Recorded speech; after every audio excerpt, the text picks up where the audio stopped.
We're starting by going right off the track this time. What is the Princess of the Night doing with Apple Bloom and the CMC? Princess Celestia doesn't just walk right up and help out random citizens. One interpretation could be modeling one or more of the CMC to be her students. The only obvious thing missing is the letter system that Celestia, Twilight, and Spike have. I actually think it's far more sinister than that. As likable as the CMC are, it's rather fanciful to imagine there's a potential Twilight sparkle in one or more of this trio. Now, if we assume it's not for their potential, why would anyone bother to take notice in these seemingly unimportant yet fun characters? Family? Leverage. Luna, or rather Nightmare Moon, was defeated by the main six. Now while the elements of harmony are gone, we've seen Pinkie, Twilight, Flutters, Rarity, Rainbow Dash, and Applejack all rise to the occasion again and again, with or without performance-enhancing magic. If you were a bad guy, it would behoove you to have an ace up your sleeve. And I know who you are. Applejack's biggest weakness is her family. Rarity's biggest selfless moment had to do with Sweetie Belle.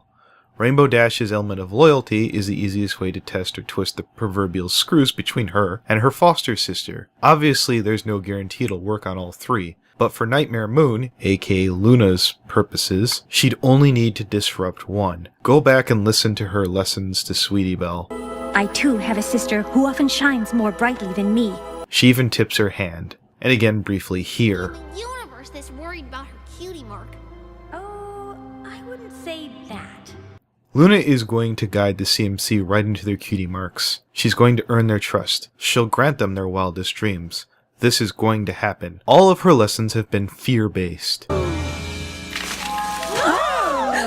headdress! Looks like I made a mistake here. But this is impossible. I checked and rechecked everything. This couldn't have happened. A warm welcome to you, Scootaloo. From a practical standpoint, there's so much more mileage to be had with Luna falling. Besides, there's already some hints already showing.